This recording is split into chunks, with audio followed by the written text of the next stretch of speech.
हमारी इस मीटिंग का पर्पस ये होता है कि जिन मरीजों का इलाज हो चुका है, जो ठीक है, और जिनका इलाज चल रहा है, वो आपस में एक दूसरे से बात करके अपने एक्सपीरियंस शेयर कर सकते हैं। जो ऐसी प्रॉब्लम्स हैं जो आप डॉक्टरों से बात करके नहीं पूछ पाते हो, एक दूसरे से आप नोट शेयर कर सकते हो कि उसने कैसे किया। और डॉक्टरों के उसके अलावा हमारे साथ में कई लोग जो सोशल उसके सपोर्ट के लिए जुड़े हुए हैं, तो अच्छे एक्सपर्ट्स जो कि इस प्रॉब्लम को, जो कि हम सभी जानते हैं कि cancer is a very challenging experience in life, बहुत टफ फेज है, और हर तरह के मॉरल सपोर्ट की, फिजिकल सपोर्ट की, फैमिली सपोर्ट की जरूरत होती है। तो साइकोलॉजिकली प्रॉब्लम को कैसे हैंडल करना है, क्या बेस्ट तरीका है, उसके बारे में आपसे बात करेंगे। आप उनसे सवाल पूछ सकते हैं। आपकी जो करंट प्रॉब्लम है उसको हम एंड में एक सेशन में बात करके we will try to help you, कि जो चीजें आप लोग प्रॉब्लम फेस कर रहे हो, जो कि साइकोलॉजी के या दिमाग के उसके टेंशन से रिलेटेड नहीं है, वैसी ही प्रॉब्लम्स हैं, उससे भी उसके बारे में हम बात करेंगे। ये कोई लेक्चर नहीं है, कोई क्लास नहीं है, ये सिर्फ आप लोगों का बातचीत करने का एक प्लेटफॉर्म है, ठीक है। तो आप लोग बिल्कुल फ्री होके जो सवाल पूछना चाहते हैं पहले तो सुनिए, आपके बहुत सारे सवालों के जवाब आपको ऑटोमेटिकली मिल जाएंगे, और उसके बाद में भी जो चीजें आप डिस्कस करना चाहते हो तो हम लोग के पास टाइम है, हम लोग बात करेंगे। डॉक्टर अनूपनाथ जो हैं, ये योगा एक्सपर्ट हैं, ये बहुत वो हैं, बड़े स्पेक्ट्रम के डॉक्टर हैं। ये एलोपैथी भी जानते हैं, ये होम्योपैथी भी जानते हैं, आयुर्वेदा भी जानते हैं, और उसके अलावा ये बहुत अच्छे ज्योतिषी भी हैं। तो कुल मिला के इनकी जो हर प्रॉब्लम का ऑल्टरनेटिव जवाब है वो इनसे आपको मिल जाएगा।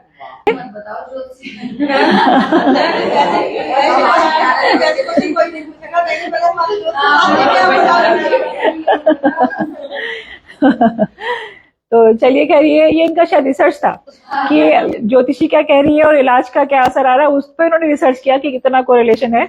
तो खैर हम इनकी बात सुनेंगे आपसे, and we can then continue. तो नमस्ते। हाँ, मैं आप सबका बहुत बहुत मतलब देख करके इतना उत्साह और इतनी बड़ी लड़ाई आप जीत गए और जीत रहे हैं, और काफी तो जीत चुके हैं तो आप सब बधाई के पात्र हैं, पहली बात। और समाज के लिए भी एक मोटिवेशन है आप, एक दूसरों को उत्साहवर्धन में आपका बहुत बड़ा योगदान है। तो मैं तो मैडम का बहुत आभार व्यक्त करता हूँ। डॉक्टर नवनीत मेरी गुरु हैं, और आज से करीब 23 साल पहले मैं इनके अंडर ही ट्रेनिंग ले रहा था, और उस समय भी मैं कुछ कैंसर पेशेंट से जुड़ा रहा, क्योंकि मेरा अल्टरनेटिव मेडिसिन से जुड़ाव रहा है शुरू से ही। और होम्योपैथिक में भी मैंने कुछ पेशेंट्स के साथ प्रयोग किए, उनको हेल्प करने की कोशिश करी, लेकिन अल्टीमेटली यही है कि जो प्रोटोकॉल है ट्रीटमेंट का, वही प्रोटोकॉल को सबको फॉलो करना चाहिए, क्योंकि पूरे साइंटिफिक रिसर्च के बाद ही ये सब कुछ आपको जो आज आप हैं, तो वो साइंटिफिक रिसर्च और जो उपचार आपको मिला है, जो ट्रीटमेंट आपको मिला है, उसी की बदौलत आज आप इस जंग को जीत पाए हैं। तो मैं यही कहना चाहूंगा कि जब हमारा जन्म होता है, उससे पहले कि हम पूरी समझते हैं कि संसार की जो रचना हुई है, उसमें सबसे पहला जो हमारे संपर्क में जो चीज आई है वो प्रकृति है, ठीक है ना, नेचर है ना। और हमसे भी पहले जो हमारे जो पूर्वज है ना, वो पौधे ही हैं। हमारे जो पूर्वज हैं वो पौधे ही हैं। और हम जो उसके बाद हमारे जनरेशन, हम उत्पत्ति मनुष्य कैसे कहते हैं ना, थोड़ा बहुत जानते तो, उत्पत्ति मनुष्य कैसे जन्म हुआ, मनुष्य कैसे बना। तो जो जीव है उसमें पौधों में, जब अफ्रीका के कुछ कंट्रीज में ऐसा पाया गया कि वहां कुछ पेड़ बड़े बड़े वृक्ष हो जाते हैं, कई बार उनको काटना पड़ता है, उनको फसल काटने के लिए, मैदान खुला करने के लिए, खेती करने के लिए। तो वो लोग जाते हैं, सामूहिक रूप से जाते हैं, उस पेड़ के चारों ओर खड़े हो जाते हैं 4, 5, 10 लोग, और उसको गाली देते हैं, बड़ी गंदी गंदी गाली देते उस पेड़ को। और वो लगातार प्रक्रिया चलती है उनकी, महीने भर तक चलती है। उसके बाद वो देखते हैं धीरे धीरे वो पेड़ ही सूख जाता है, खत्म हो जाता है। उसका मतलब, चाहे पानी, उसकी जड़ें तो गहरी होती है, पानी तो ले ही सकता है पेड़, लेकिन वो बेचारा पेड़ जो है वो एकदम से मुरझा जाता है, और कुछ दिन बाद वो अपने आप ही सूख जाता है, बिल्कुल सूख के खत्म हो जाता है। तो ये तो एक, हम उसको निर्जीव क्या है, लेकिन पौधे जीव है, जीवन तो है।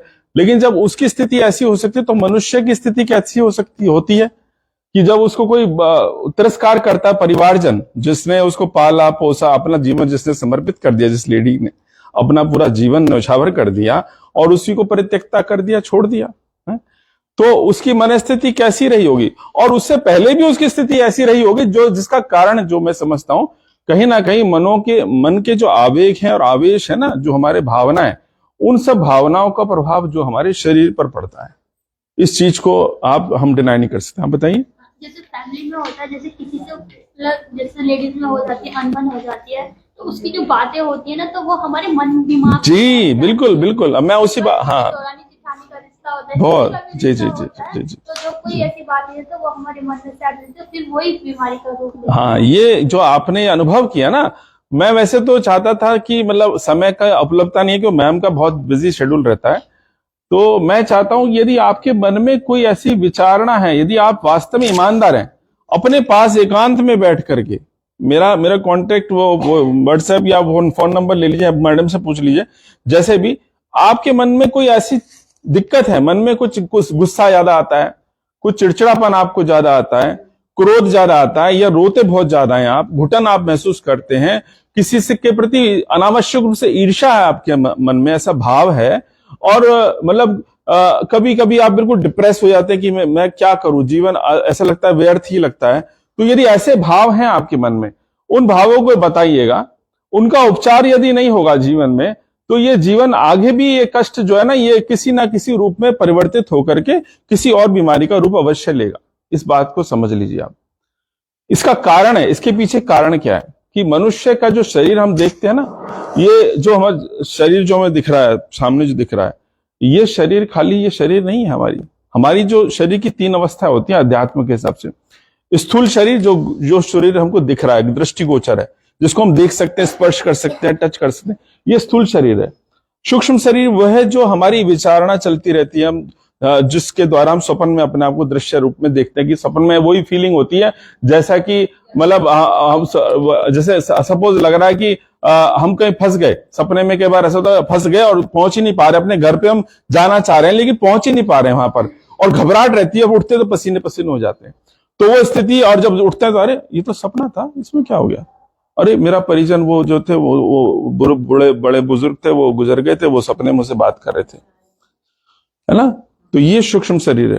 कारण शरीर वह होता है जो हमारे संस्कार रूप में हमारे जन्म जन्मांतर, हम जन्म हमारे, क्योंकि भारतीय संस्कृति वाले हम, मैं भारतीय संस्कृति में बिलीव करता हूं, तो हम जन्म को मानते हैं, पूर्व जन्म को ही मानते हैं। हमारे यहाँ जन्म पूर्व, ये एक जन्म नहीं है, हमारा इनकारनेशन होता रहता है।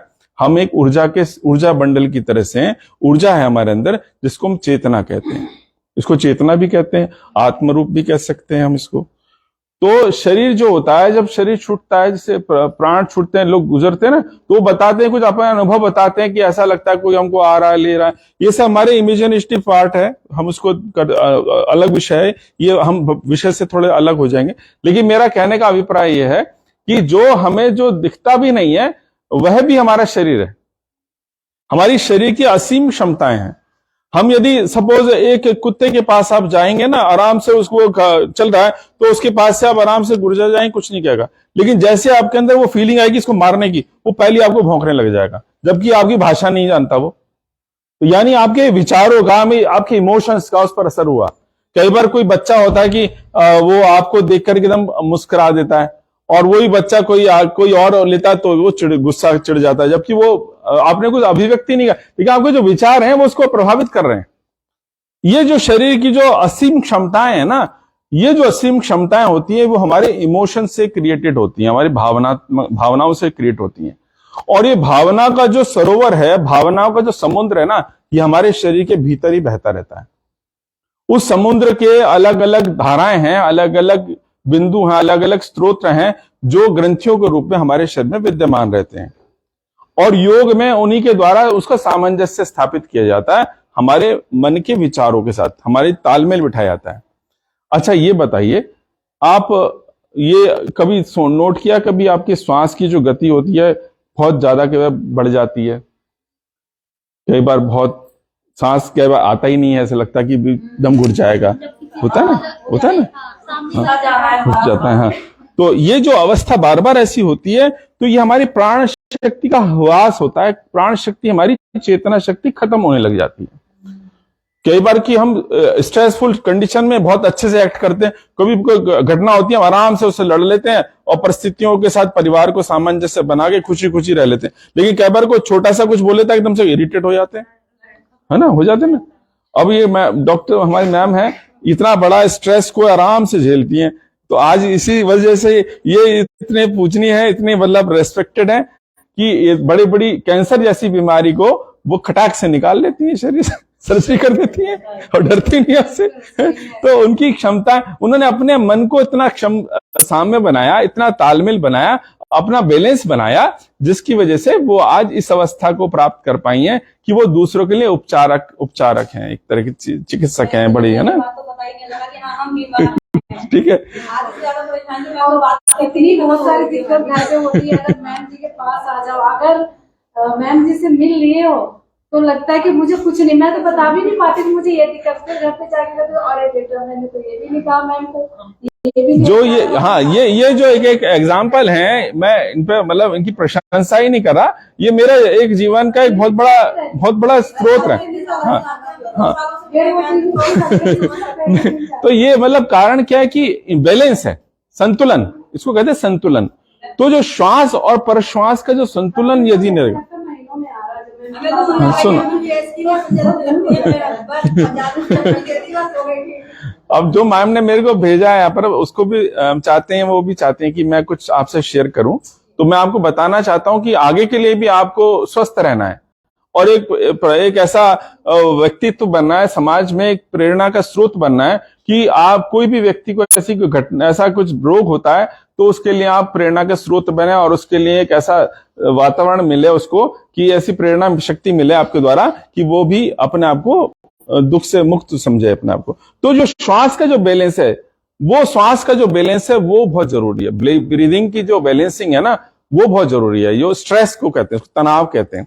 तो जब हमारे भाव बदलते हैं तो हमारे चिंतन बदलता है, हमें किसी पे क्रोध आता है तो हमारी ब्रीदिंग बढ़ जाती है, सांस बढ़ जाती है, घबराहट होने लगती है ना। अभी मारने का मन करता है, अभी कभी हस्बैंड कुछ बोल रहा है, अभी इसको मार ही दो, खत्म ही कर दो उसको। तो कई बार आता है, ये पता नहीं कहां से मिल गया मेरे को, क्यों खत्म, मेरी जिंदगी खराब कर दी, बर्बाद हो गई मैं तो। कई बार ऐसे भाव आ जाते हैं। तो वो जो भाव की जो प्रभाव है ना, भाव का प्रभाव पड़ता है हमारे शरीर के उन स्रावों पर, उन ग्रंथियों पर, उन एंडोक्राइन ग्लैंड्स पर, जो कि हमारे नर्वस सिस्टम पर भी अफेक्ट करते हैं, जो हमारी ऐसी सिस्टम पर अफेक्ट करते हैं जो कि हमारी जीवनी शक्ति को बढ़ाती हैं। तो जब में भय होगा, क्रोध होगा, चिंता होगी, घबराहट होगी और डर लगेगा, तो क्या होगा कि हमारे उन स्रावों का सिक्रीशन जो बढ़ जाएगा। कुछ ऐसे होते हैं सिंपैथेटिक एड्रिनल थायरोक्सिन वगैरह जो ग्लैंड्स है ना, वो ऐसे स्राव ज्यादा बढ़ जाते हैं भाव के प्रभाव से, कि वो स्राव अधिक बढ़ने की वजह से हमारा जो सिस्टम है ना, सारा का सारा, वो सारा गड़बड़ा जाता है। और कैंसर सर्वाइवर्स जो हैं, जो आप लोग हैं, तो उनको इस चिंता से आगे भी मुक्त रहना है। किसी प्रकार की चिंताओं को अपने पास आने ही नहीं देना है। वो किस प्रकार से हो सकता है? प्रकृति है to serve, nature has got the nature to serve. मतलब प्रकृति जो हमें सिखाती है बहुत कुछ, कि जैसे एक सरिता, एक नदी है, बह रही है, उसके रास्ते में कोई बाधा आ जाएगी तो वो डिस्टर्बेंस हुआ, उसने अपना फ्लो बदल दिया। तो इसी तरह से जब हमारे मन में कुछ चिंता आवेग आते हैं तो मस्तिष्क पर उसका प्रभाव पड़ता है, और वो मस्तिष्क पर प्रभाव पड़ने से क्या होता है, वो फिर उससे संबंधित शरीर पर, अंग पर प्रभाव पड़ने लग जाता है, और धीरे धीरे वो अंग में विकृति पैदा होने लग जाती है। वो विकृति किसी भी रोग के रूप में परिवर्तित हो सकती है। ठीक है, तो जरूरत क्या है कि हमें अपनी भावनाओं को ठीक रखना है ना। उस भावना को क्या कहते हैं, हमारे संस्कृति में क्या कहते हैं कि भाई, मैं संस्कृत में ही बोल रहा हूं, ना काष्ठे विद्यते देवो ना पाषाणे ना मृणमय भावे ही विद्यते देव सस्मात् भावे ही कारणम। मतलब भगवान को मानते ही भगवान है भाई। भगवान क्या है? भगवान ना तो लकड़ी में, ना पत्थर में, ना ईंट में, ना किसी बुत में, कहीं नहीं है। ईश्वर जो है वो भावनाओं में है। हमने महसूस किया, हाँ ईश्वर है, हाँ है। हमने कहा कोई ईश्वर नहीं होता, वो है ही नहीं कोई। ये आपकी अनुभूति है ना। आपने अपने अनुभव को ऐसे छाया रूप में बना लिया कि वो आपकी खुद की, आप साल ऑटो सजेस्ट करके, अपने आप को स्वयं अनुप्रेक्षा करके, अपने आप को खुद सजेस्ट करके आप आगे बढ़ते हैं कि मेरे साथ भगवान है। मुझे गुरुजी ने मंत्र दिया, राम नाम का नाम दिया है, मुझे तो इसी से मेरा बेड़ा पार हो जाएगा, मुझे पता है गुरुजी ने दिया है है ना। मुझे तो ये मंत्र दिया है, देखो ये जो है गुरु ग्रंथ साहब में मेरे को जो मैं जप जी साहब पढ़ती हूँ तो मेरे को कुछ हो ही नहीं सकता, मेरा कोई क्या बिगाड़ सकता है। एक मनोबल बढ़ गया, मन का बल बढ़ गया। कहते मन के, आप बोले थे ना मन के जीते जीते मन के हारे हार, तो मनोबल को बढ़ाए रखना है आपको हमेशा, कोई भी परिस्थिति हो। देखो जीवेम शरदम शतम, ये भगवान ने हम सभी को 100 वर्ष का आशीर्वाद दिया है, 100 वर्ष का आशीर्वाद सबको दिया। लेकिन क्या करते हैं हम अपने विक्षोभों में, यानी डिस्टर्बेंसेस इतने बना लेते हैं, उन डिस्टर्बेंस की वजह से हमारी सारी ऊर्जा खर्च हो जाती है इधर उधर, हम उनसे लड़ते हैं, अनावश्यक रूप से भिड़ते रहते हैं। ये जो चीज को सुनो, जिस चीज को हम बदल नहीं सकते उससे हमें लड़ने से कोई फायदा नहीं है। जब हम लीव एट कर देते हैं, छोड़ देते हैं, तो हमें छोड़ना पड़ता है। हम जब तक छोड़ना नहीं सीखेंगे ना, अरे ठीक है जो हो रहा है सब ठीक है, लेट द थिंग हैपन, एक सरिता की तरह बहते चले जाओ, अपने आप रास्ता बन जाएगा। जब छोड़ दो, किसी चीज के साथ विरोध मत करो कि ये ऐसा क्यों हो रहा है मेरे साथ ही ऐसा क्यों हुआ, ये मेरे साथ ऐसा नहीं होना चाहिए था, मैं तो सब मैं तो अच्छी हूं। अरे भाई ठीक है, छोड़ दो। समय जो है काल चक्र, काल की गणना है हमारे ज्योतिष शास्त्र में, कहते हैं कि वो 360 का, मेरे सब डॉक्टर मेरे तो छोटे बच्चों जैसे हैं और भाई हैं, छोटे फ्रेटर्निटी है, तो हमारे अंतरिक्ष में 360 का वो ऑर्बिट है, पूरा का पूरा सौर मंडल है। तो हमारे यहाँ कहते हैं कि जन्म जन्मांतर एक पिंड है, एक हमारे जो कुछ हम शरीर है ना, संसार कितना बड़ा है, तो हमारी औकात कितनी है, एक कण के बराबर भी नहीं है, कुछ भी तो नहीं है ना हम। तो हम बेसिकली हम हैं, लेकिन हम क्या है, एक बहुत बड़े स्रोत से छुड़े हुए एक छोटे से कण हैं, और हमारे अंदर वो सब गुण है जिससे कोशिका के अंदर सारा शरीर विद्यमान रहता है। एक कोशिका होती है ना, कैंसर की भी एक सेल होती है, वो अनियमित हो जाती है, अनुशासनहीन हो जाती है, वो अपना संतुलन खो देती है, वो एक कोशिका खोती है संतुलन, और सारे शरीर का संतुलन बिगाड़ देती है। कैंसर सेल शरीर का पूरा संतुलन बिगाड़ देती है, और सारा जीवन ही बिगाड़ देती है, खत्म ही कर देती है, कि शरीर को खत्म ही कर देती है, शरीर खत्म हो जाता है। तो संतुलन से है सारा खेल, वो संतुलन बनाना जो है वो खेल सीखना है आपको, उस खेल को सीख लो, फिर तो जीवन जो है सहज होता चला जाएगा सब कुछ, है ना। जैसा है वैसे स्वीकार। हाँ, एक तो एक्सेप्टेंस होनी चाहिए, जो चीजें हैं उसको एक्सेप्ट कर लो। नहीं बदल जाओगे जब छोड़ दोगे ना, अपने आप बदलते जाओगे नियमित। आपका रोज आपको सिंपल ब्रीदिंग पर ध्यान देना है, श्वास पर ध्यान देना है कि कैसे श्वास मेरा आ रहा है, कैसे श्वास जा रहा है, कैसे प्राण मेरे अंदर आ रहे हैं, कैसे प्राण उस शरीर से जा रहे हैं। मैं जो हूं, मैं एक शरीर ही नहीं हूं, मैं एक व्यक्तित्व हूं, मैं एक चेतना शक्ति हूं, मैं ऐसी हूं, मैं जीवन में उपयोगी हूं, समाज के लिए मेरा इंपॉर्टेंस है। मैं खाली एक महिला ऐसी नहीं कि मैं एक ब्रेस्ट कैंसर हुआ और मैं जो है अब बस पता नहीं कितने जीवन बचा है, बच्चों का देखना, शादी करनी है, बस यही है। जब तक तुम ऐसे सोचोगे तो जीवन छोटा हो जाएगा, तुम्हारी इच्छा ही कम हो गई। जब इच्छा ही नहीं है तो फिर कहां से कुछ होगा, भाव ही खत्म हो गए आपके, तो जीने के भाव ही खत्म हो गए। देखो शरद शतम, और जब कुछ मछलियां ऐसी होती हैं समुद्र में, क्या करती हैं, वो मरने के लिए वो ऐसी जगह मर के अपने शरीर को छोड़ती हैं कि वो अपने बच्चों का आहार बन जाती हैं। बताओ, एक छोटे छोटे जीव हमारे लिए प्रेरणा दे रहे हैं, अपना सर्वस्व निछावर कर देते हैं समाज के लिए। तो हमारा भी योगदान होगा समाज के लिए, हम भी उपयोगी हैं, हम कोई साधारण एक महिला ही नहीं है। हमारा खाली ये कि सर्वाइवर है, कैंसर है, अरे बहुत से, हमें तो युद्ध जीतना है, जीवन है और उसको आदर्श प्रस्तुत करना है, लोगों के लिए एक आइडियल बनना है ना। तो हमें श्वास का नियमन सीखना है, ब्रीदिंग पर बैलेंस करना है। ब्रीदिंग पर बैलेंस करेंगे तो क्या होगा, हमारे हार्मोन्स का बैलेंस हो जाएगा। और जब हार्मोन्स का बैलेंस हो जाएगा तो भावनाओं का बैलेंस हो जाएगा, तो मस्तिष्क का बैलेंस हो जाएगा, तो शरीर अपना बैलेंस में रहने लग जाएगा। ठीक है ना। तो ब्रीदिंग को सबसे, जो चीज हमारे कंट्रोल में उसी से कंट्रोल कर सकते हैं ना भाई, अपने आप से तो नहीं कर सकते। घर में बच्चे उद्दंड होते हैं तो पिताजी की डांट से, फटकार से कंट्रोल होते हैं ना। कई बार माँ का भी रोल होता है, कई बार माँ की बात से चलते हैं। तो जिससे कंट्रोल हो उसी से कंट्रोल कराना चाहिए ना परिवार को। तो हमें अपने शरीर को नियंत्रित करना है, तो श्वास पर श्वास, कैसे सांस हम ले रहे हैं, कैसे श्वास हम छोड़ रहे हैं, सिंपल टेक्निक आपको इस पर ध्यान देना है। ठीक है, इसको हम अभी छोटा सा, मैं बहुत ज्यादा डिटेल में नहीं जाऊंगा, समय बहुत कम है। आपको मैं थोड़ी सी टेक्निक सिखाता हूं। आप सब बैठ जाइए, छोड़ दीजिए शरीर को पीछे, कमर को पीछे छोड़ दीजिए, रिलैक्स, पर घुटने सीधे कर लीजिए, ठीक है, रिलैक्स कर दीजिए, चप्पल उतार दीजिए, बिल्कुल, है ना, बिल्कुल, हाथों को रिलैक्स ऊपर इस पे रख लीजिए, टेबल आराम से, बिल्कुल, हाँ, जैसे सो रहे हैं आप, इस समय कुर्सी पे, चेयर पे आप सो रहे हैं, सभी करें इसको, आप सब भी करें, तो अनुभव होगा, तभी आप दूसरों को कॉन्फिडेंटली आप भी करें प्लीज। आपके लिए बहुत पढ़ना पड़ता है, स्ट्रेस बहुत रहता है डॉक्टर्स को, तो और वाइवा और इंटर जो एग्जाम्स होते हैं उनमें बड़ी स्ट्रेस रहती है।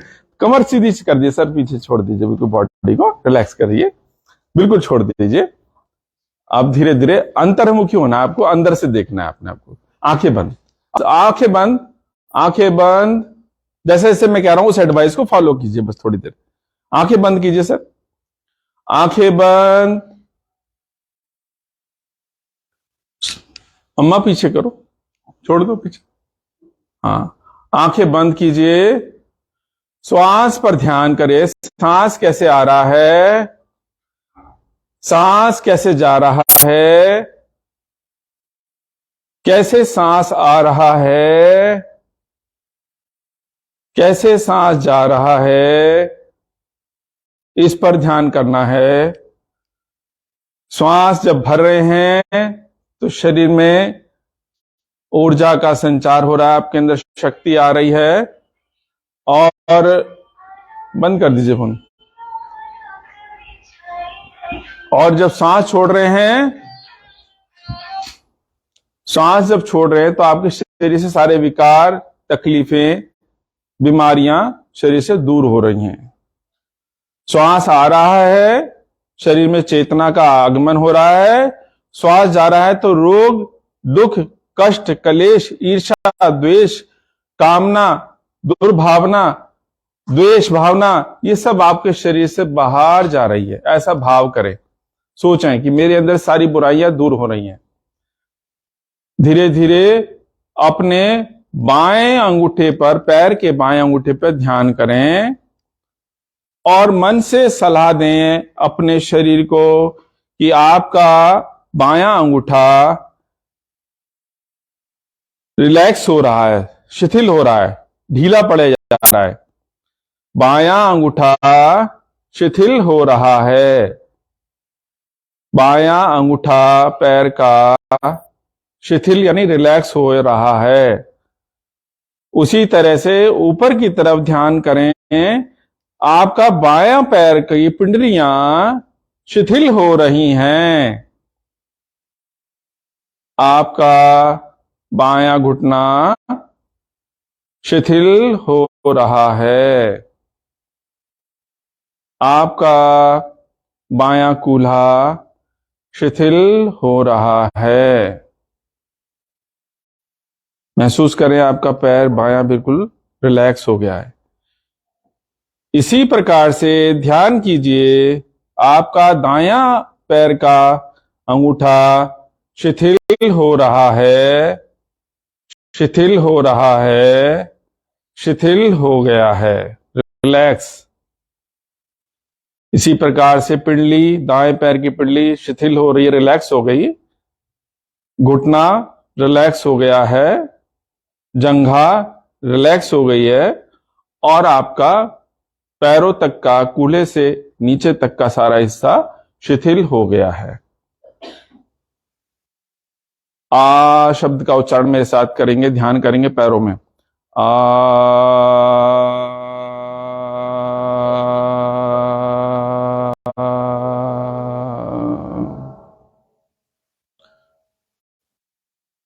शांत।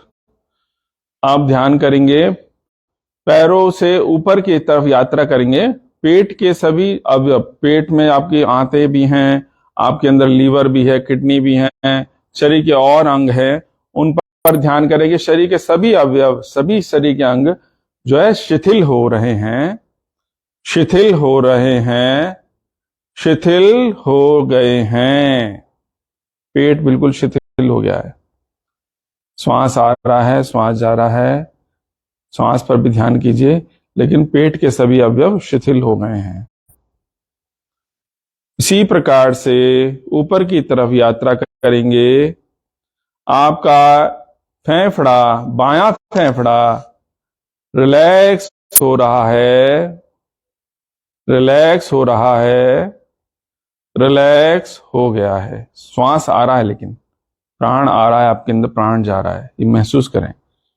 इसी प्रकार से दायां फेफड़ा भी आपका शिथिल हो रहा है, शिथिल हो रहा है, शिथिल हो गया है। बायां कंधा, दायां कंधा रिलैक्स हो गया है। छोड़ दीजिए शरीर को बिल्कुल कुर्सी पर, बिल्कुल छोड़ दीजिए। ऐसा महसूस कीजिए कि जैसे शीशे की तरह शरीर भारी हो गया आपका, बिल्कुल वेट बढ़ गया है शरीर का। छोड़ दीजिए और बिल्कुल भारी हो गया शरीर। कमर का हिस्सा रिलैक्स हो गया है, रीढ़ की हड्डी रिलैक्स हो गई है। अब ऊ शब्द का उच्चारण मेरे साथ करेंगे। ओ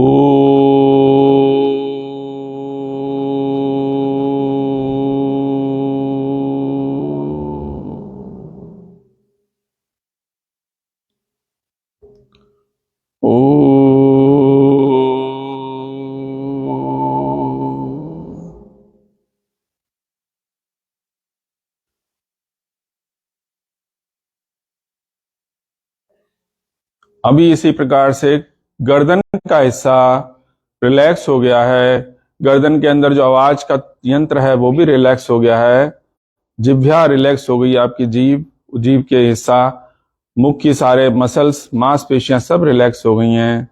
बायां आंख रिलैक्स हो गया है, दाईं आंख रिलैक्स हो गई है, नासिका रिलैक्स हो गई है।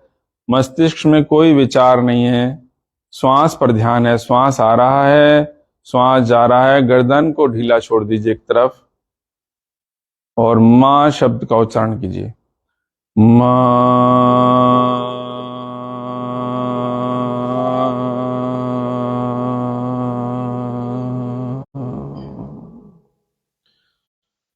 मां,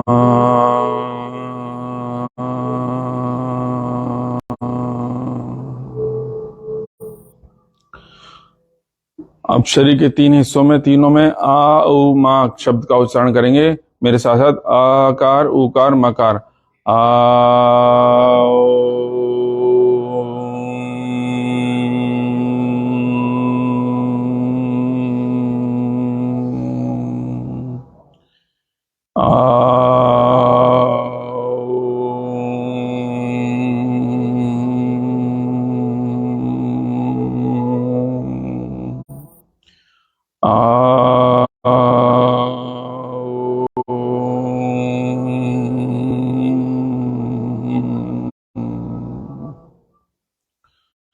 श्वास पर ध्यान। अपने परम पिता परमेश्वर को ध्यान करें, उनसे प्रार्थना करें।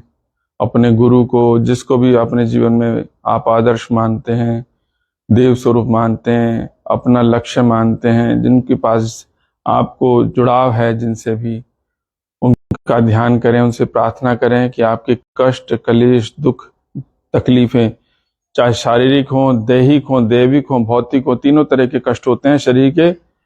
पारिवारिक कष्ट होते हैं, शरीर के कष्ट होते हैं और भौतिक कष्ट होते हैं।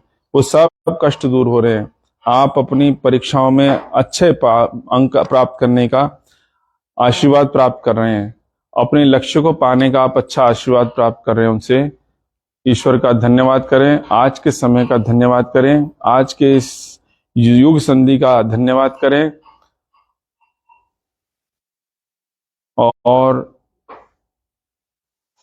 लंबा गहरा सांस है, लंबा 3 बार सांस है, लंबा गहरा, लंबा गहरा सांस। श्वास भरें तो पेट फुलाएं, श्वास छोड़ें तो पेट पिचकाएं। 3 बार लंबा गहरा श्वास लें, आंखें बंद रखेंगे, दोनों हाथों को रगड़ेंगे जोर से, दोनों हाथों को रगड़ेंगे जोर से, रगड़ेंगे जैसे गर्मी हो जाए, आग निकलने लगे हाथों को, इतनी जोर से रगड़िए।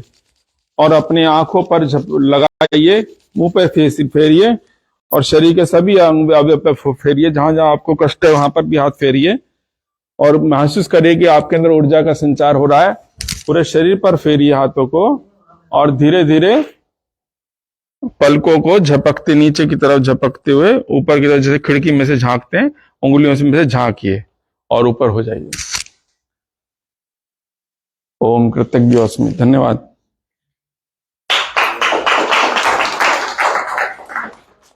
तो ये आपको अभ्यास करना है। मेरे हिसाब से मैं यही दे सकता था इतने समय में, बहुत कुछ बात करने को थी। बाकी मैम का बहुत आभार है। धन्यवाद। आई थिंक हमारे पास में जितना टाइम है उसका हम बेस्ट यूटिलाइजेशन कर सकते हैं। तो ये एक्सरसाइज से सबको अच्छा महसूस हुआ होगा और इसको आप खुद भी सीख सकते हैं, तो हम रिपीट भी करवा सकते हैं मौका लगने पर, और सेशन इस तरह से करके। तो उम्मीद है सबको इन सब चीज़ों से फायदा होगा। मेन जो मैसेज है दोनों उनका है कि आपको मेंटली स्ट्रांग होना है, मेंटली हेल्दी रहना है। वो आप ठीक रहोगे तो बॉडी अपने आप से रिस्पॉन्ड करेगी और आपकी जो बीमारी है वो अच्छे से कंट्रोल में आएगी। तो अपने को माइंड को स्ट्रांग रखने के लिए पॉजिटिव थिंकिंग, इस तरह की एक्सरसाइजेज जो कि हेल्प करती हैं पॉजिटिव रहने में, फिट रहने में, वो आप जरूर करो। हम लोग कोशिश करेंगे और इस चीज़ को हम आगे ले जाएं। हम कुछ योगा का या उस तरह का कोई सेशन अरेंज कर पाएं जो कि आप लोग रेगुलर बेसिस पे आके अटेंड कर सको, क्योंकि जो कराया है वो अपने आप से तो एकदम से नहीं करना आएगा, है ना। पर we will try to take it further from here. Thank you so much doctor Anu.